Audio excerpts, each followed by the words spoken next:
श्यावर रामचंद्र की जय।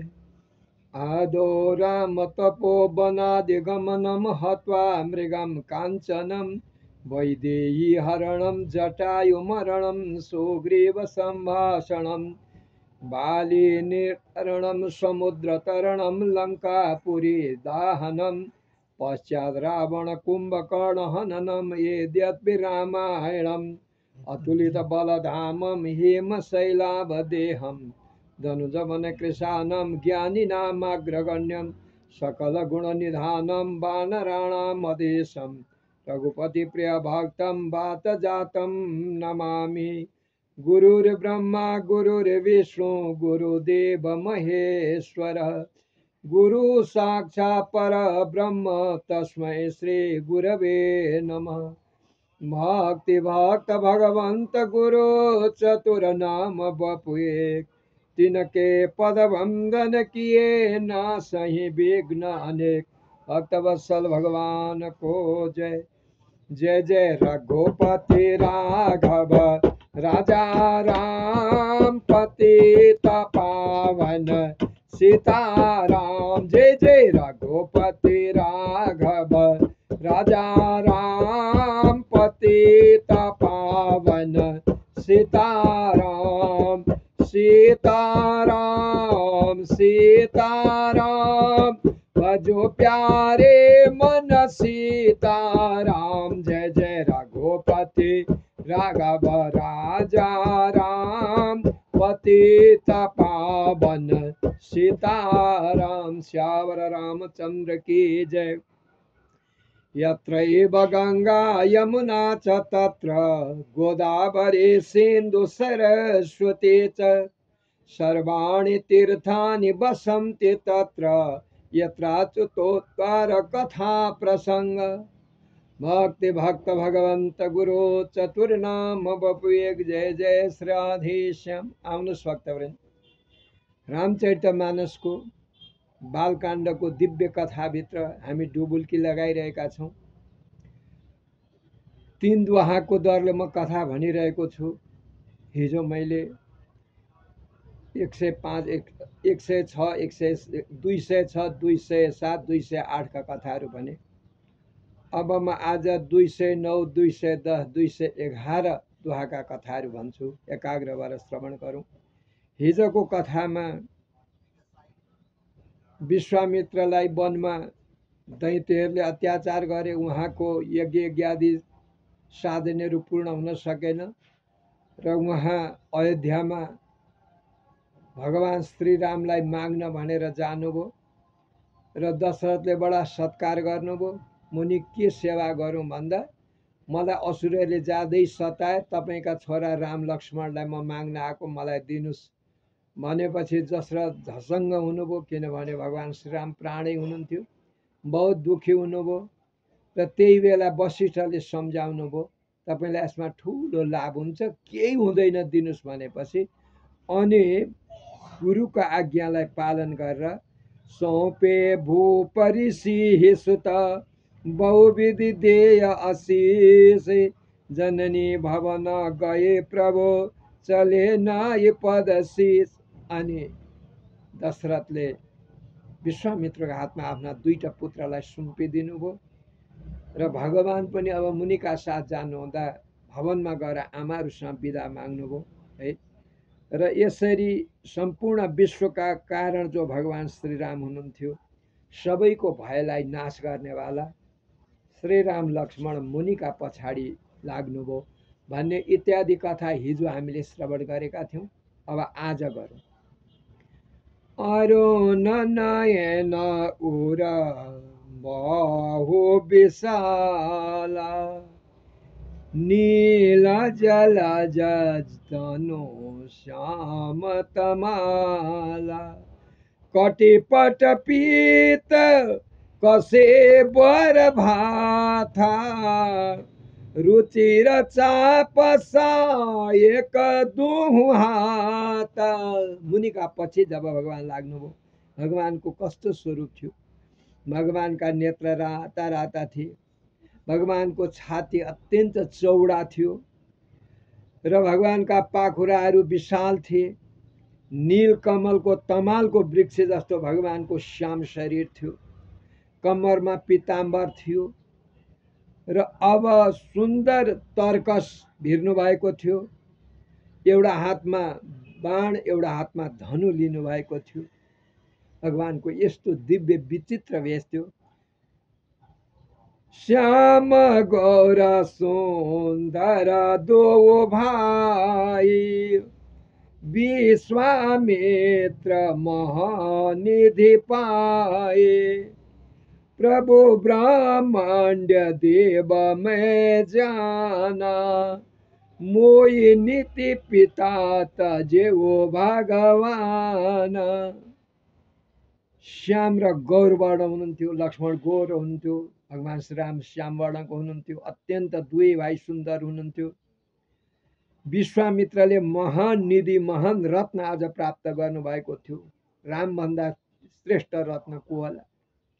विश्वामित्र सोध्न लाग्नुभयो, मैले जाने भगवान ब्रह्मण्य देव भई बक्सिनुहुन्छ, भगवान ब्राह्मणको भक्त भई बक्सिनुहुन्छ। त्यस हुनाले त मेरा कारण आज आफ्ना पितालाई सजिलै छोडेर भगवान मेरा साथ आइबक्सेको छ भन्ने उहाँले बुझ्नुभयो। चले जात मुनि दीन देखाए, सुनि ताड़का क्रोध करि धाये, एक ही बाण प्राण हरि लीना, दीन जाने त्यही निज पद दीना। बार कहाँ जाँदै हुन्थ्यो, हिँड्दै गर्दा ठुलो आवाज आयो। विश्वामित्रले भन्नुभयो, प्रभु यो आवाज छ नि, यो ताडिका आयो, यो ताडिकाको आवाज भनेर जब उहाँले ताडिकालाई देखाउनु भयो र राम लक्ष्मणका साथमा विश्वामित्रलाई देखेर त्यो शब्द सुनेर ताडिका पनि क्रोध गरेर दौडी झम्टी विश्वामित्रतिर। भगवान रामले एकै बाणमा त्यसको प्राण हरण गर्नुभयो र त्यो अत्यन्त दैत्य योनिमा अत्यन्त दुखी है। त्यो जानेर भगवानले त्यसलाई आफ्नो परम पद दिनुभयो, दिव्य धाम दिनुभयो। तब ऋषि निजना थाई जिया चिन्ही, विद्या निधि कहूँ विद्या दीनी, जाते लागन क्षुधा पिपासा, अतुलित बल तनु तेज प्रकाश। अनि विश्वामित्रले भगवानको मनमा विद्याको त भण्डारै छ, भगवानलाई के विद्या दिनुपर्छ भनेर मनमा सोच्नुभयो र पनि है भगवानको लीला पूर्ण गर्नको लागि यस्ता यस्ता विद्या दिनुभयो जुन विद्याबाट भोक लाग्दैन थियो, तीर्ख लाग्दैन थियो, शरीरमा अत्यन्त बल भइरहन्थ्यो, तेजको प्रकाश भइरहन्थ्यो। त्यस्तो विद्या उहाँले भगवानलाई प्रदान गर्नुभयो। आयुध शर्म समर्पिके प्रभु निज आश्रम आनी, कन्दमूल फल भोजन दिन भगत हित जानी। सबै अस्त्र शस्त्र पनि विश्वामित्रले समर्पण गर्नुभयो प्रभुलाई र रामजीलाई आफ्नो आश्रममा लिएर आउनुभयो र रामजी आफ्नो कल्याण गर्नेवाला बुझ्नुभयो र भक्तिपूर्वक भगवानलाई कन्दमूल फलहरू भोजन गराउनुभयो। प्रात कहाँ मुनि सन रघुराई, निर्भय यज्ञ करहु तुम जाई, होम करन लागे मुनि झारी, आप रहे मख के रखवारी। बिहान उज्यालो भयो, भगवानले भने हे मुनिवर हजुर निर्विघ्न यज्ञ गर्नुहोस्, अब डराउनु पर्ने छैन, म यज्ञको रक्षा गर्दछु, हजुर यज्ञ प्रारम्भ गर्नु भनेर भगवान आफू यज्ञको रक्षामा उठ्नुभयो र मुनिहरूले अब यज्ञ प्रारम्भ गर्नुभयो। सुनि मारिच निशाचर कोही ले सहाय धावा मुनि द्रोहे बिनु फरमान राम ते ही मारा सतजो जनगा सागर पार। यो समाचार मुनि यज्ञ गर्न थाले भन्ने बुझिसकेपछि अब मारिच नाम गरेको जो दैत्य त्यो आफ्ना सहायक सम्पूर्ण साथीहरूलाई लिएर यज्ञ भएको ठाउँमा दौडेर आयो र भगवानले पनि त्यो फल नभएको यानि चुच्चो नभएको त्यो साधारण एउटा बाण त्यसलाई हान्नुभयो जसबाट त्यो 100 योजन विस्तार भएको समुद्रदेखि पारी गएर चाहिँ त्यो गिर्यो। भगवानलाई त्यसलाई मार्नु थिएन, त्यस हुनाले त्यो फरवाला चाहिँ बाण हान्नु भएन, त्यो चुच्चो नभएको बाण चाहिँ हान्नु। पावक सर स्वभावम पुनि मारा अनुज निशाचर कटको संहारा मारी असुर द्विज निर्भयकारी अस्तुति करहि देव मुनि झाडी। फेरि सुबाहु आयो, सुबाहुलाई अग्निबाणद्वारा उहाँले मार्नुभयो प्रभुले। यता तिनीहरूका आफ्ना भाइ लक्ष्मणले ती राक्षसका सेना सबैलाई विध्वंस गर्नुभयो। यस प्रकार रामजीले राक्षसलाई मारेर ब्राह्मणलाई निर्भय गर्नुभयो। सम्पूर्ण ऋषिमुनिहरू निर्भय हुनुभयो अनि सारा देवता र मुनिहरूले भगवानको स्तुति गर्न थाल्नुभयो। तह पुनि कछु कदिवस र घुराया रहे किन विप्र न परदाया भगति हेतु बहु कथा पुराना कहे विप्र यद्यपि प्रभु जाना। अनि भगवान रघुनाथ पनि त्यहाँ केही दिन बस्नुभयो विश्वामित्रका साथमा र त्यही मुनिहरू ब्राह्मणहरूलाई दया गर्नुभयो है। र भक्तिको कारण ब्राह्मणहरूले पनि भगवानलाई विभिन्न प्रकारका पुराण कथाहरू सुनाउँथे। यद्यपि सारा कथा प्रभु जान्नुहुन्थ्यो र पनि ब्राह्मणको मुखबाट भनिएको कथालाई आदरपूर्वक भगवान श्रवण गर्नुहुन्थ्यो। तब मुनि सादर कहा बुझाई चरित एक प्रभु देखिया जाई धनुष यज्ञ सुनि रघुकुल नाथा हरसि चले मुनिवर के साथ। त्यसपछि मुनिले बडा आदरपूर्वक सम्झाउँदै भन्नुभयो, हे रघुनाथ, यहाँ नजिकै मिथिला धाम छ। मिथिलाका राजा महाराज जनक हुनुहुन्छ। जनकी एउटी पुत्री छन् जसको नाउँ सीता भनिन्छ, जानकी भनिन्छ। जानकी विवाह गर्ने योग्य भएकी हुनाले जनकले धनुर्यज्ञको प्रारम्भ गरेका छन् र प्रण छ उनको जसले यो धनु तोड्छ, यो धनुमा ताँदो लाएर तोड्छ भने त्यसलाई म जानकी दिन्छु भन्ने छ। देश विदेशका सबै वीरहरू त्यो धनुयज्ञमा उपस्थित भएका छन् है। अब हजुर पनि त्यो धनुर्यज्ञ हेर्न हिँड्नुहोस् मेरा साथमा है भनेर चाहिँ जब भन्नुभयो अनि भगवानले पनि जब धनुष यज्ञ छ भन्ने कुरो बुझ्नुभयो अनि मुनिश्रेष्ठ विश्वामित्रका साथ जाउँ न त मुनि भनेर भगवान पनि प्रसन्न भएर विश्वामित्रका पछि लाग्नुभयो। आज बाटामा आश्रम एक दिख मगमाही खग मृग जीव जन्तु तह नाही पूछा मुनि शिला प्रभु देखे सकल कथा मुनि कहाँ विशेषी। भगवान जाँदै हुनुहुन्थ्यो मिथिलातर्फ, बाटोमा एउटा आश्रम भगवानले देख्नुभयो।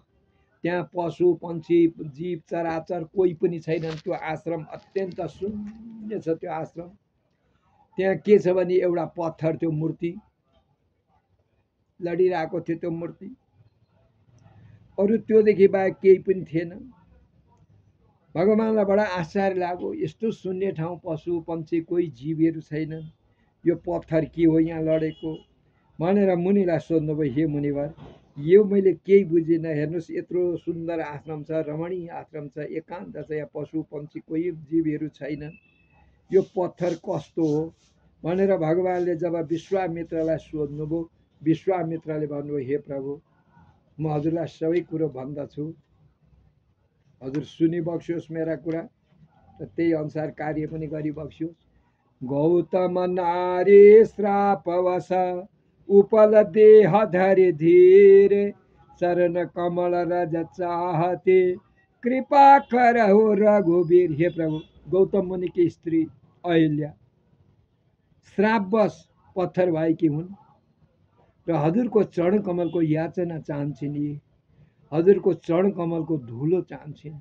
हे रघुवीर, अब हजुरले यिनलाई कृपा गरी बक्स्योस् र आफ्नो चरणले यिनलाई स्पर्श गरिदिई बक्स्योस् भनेर विश्वामित्रले भन्नुभयो। विश्वामित्रको चाहिँ कुरो मान्नुभयो र भगवानले पनि त्यो अहिल्या जो पत्थर थिइन् त्यसमा आफ्नो चरण यसो चाहिँ छोइदिनु भयो।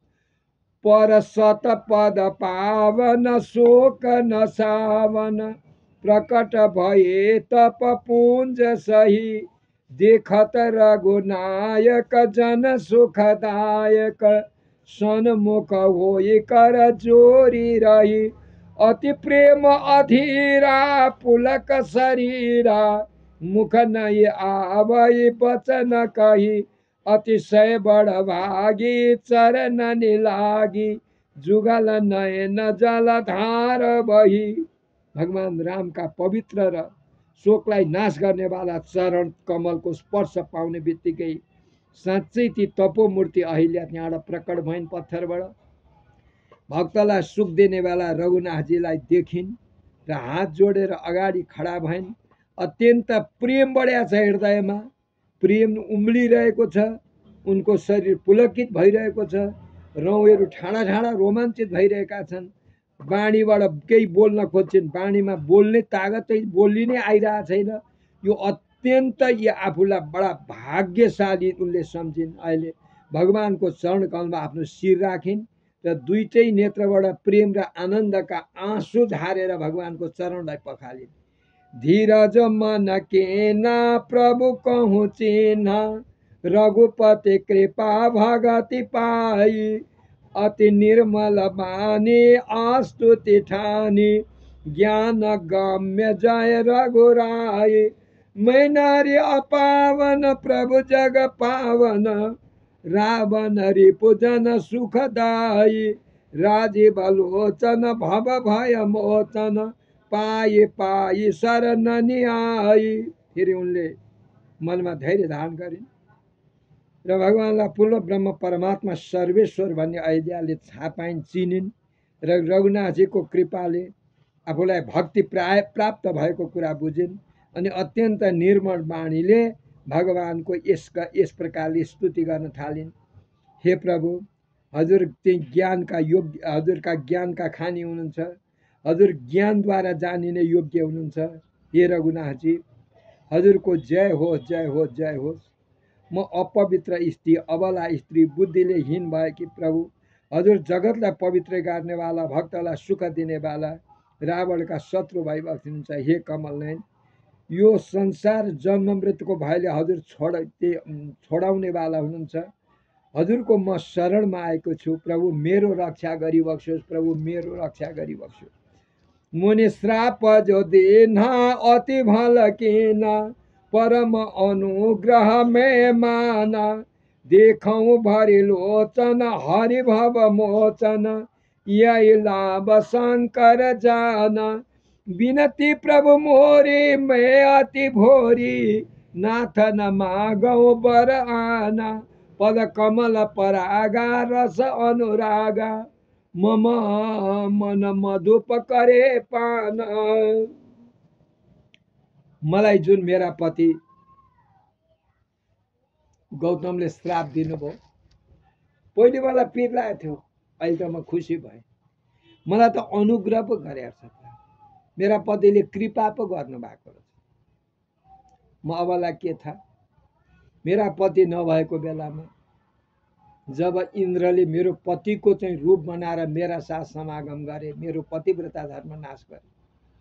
पति आएपछि पतिले कुरो थाहा पाउनुभयो, साह्रै क्रोधित भएर इन्द्रलाई पनि श्राप दिनुभयो र मलाई पनि त पत्थर भइजा भनेर श्राप दिनुभएको थियो। तर त्यो श्राप होइन रहेछ, त्यो श्राप त मलाई पतिले कृपा गर्नुभएको छ, अनुग्रह गर्नुभएको छ। त्यसैबाट अत्यन्त अनुग्रह मान्छु मेरो पतिको, जसको कारण मैले संसारको बन्धनलाई छोडाउने वाला श्रीहरि परब्रह्म परमात्मा श्री रघुवर र आज आफ्नो आँखाले हेरिरहेको छु, पिइरहेकी छु म रघुनाथको त्यो स्वरूपलाई, हजुरको दर्शन गरिरहेको छु। जुन दर्शन शङ्करजीलाई पनि बडा दुर्लभ छ। शङ्करजी प्रभुको दर्शन पाउँदा जीवनको लाभ मान्नुहुन्छ। ब्रह्माजी जुन हजुरको चरण कमलको राम्ररी सधैँ पूजा गर्नुहुन्छ। हे नाथ, म हजुरसँग म त बुद्धि नभएको छु, म साधारण स्त्री हुँ, हजुरसँग म यही माग्दछु। म के माग्छु भने केवल यति चाहन्छु, मेरो मन रूपी भ्रमरो हजुरको चरण कमल रूपी रजमा सधैँ नै लोटपोट गरिरहोस्, मलाई यति दिए पुग्छ प्रभु। हजुरको चरण कमल मेरो मन रूपी भ्रमराले नछोडोस्। जे पद सुर सरिता परम पुनेता, प्रकट भए शिव शीश धरी, सोही पद पंकज जय पूजत अज, मम शिर धर्यु कृपाल हरि। यही भांति सिधारी गौतम नारी, बार बार हरि चरण परी, जो अति मन भावा सो बरु पावा, गए पति लोक आनंद भरी। जुन चरणको परम पवित्र, जुन चरण कमलबाट देव नदी गङ्गाजीको प्राकट्य भएको छ हजुरको चरण कमलबाट, जसलाई जुन चाहिँ शिवजीले जुन चाहिँ गङ्गालाई शिरमा धारण गर्नुहुन्छ, जुन कमललाई ब्रह्माजी चरण कमललाई सधैँ पूजा गर्नुहुन्छ। हे हरि, म उनै मेरो चरण कमल आज हजुरले मेरो शिरमा राखिदिए बस्यो। यस प्रकार स्तुति गर्दै बारम्बार भगवानको चरणमा चाहिँ लोटपोट गर्दै अनिखेर त मन ज्यादै प्रसन्न भए र भगवानबाट इच्छित वरदान पाएर गौतमकी पत्नी जो अहिल्या थिइन्, आनन्दले भरिएर पति लोकतिर ती प्रस्थान गरिन्। अस प्रभु दीन बन्धु हरे, कारण रहित दयाल, तुलसीदास सठ त्यही भजो, छाडी कपट जन्जाल। प्रभु श्री रामचन्द्रजी यस्तो दीनबन्धु, दयालु, करुणाका खानी, दयाका खानी, यस्तो दया गर्नेवाला हुनुहुन्छ भने तुलसीदासजी भन्छ, अरे मूर्ख प्राणी हो, अरे सठ प्राणी हो, तिमीहरू प्रभुलाई छोडेर यो किन यो कपटले भरिएको यो जन्जाल यो संसारमा किन डुबेका छौ, किन उहाँको भजन गर्दैनौ, किन पार जान चाहँदैनौ भनेर तुलसीदासजी भन्नुहुन्छ भन्नेसम्म कथा यो आज 111 द्वापर्यन्तका।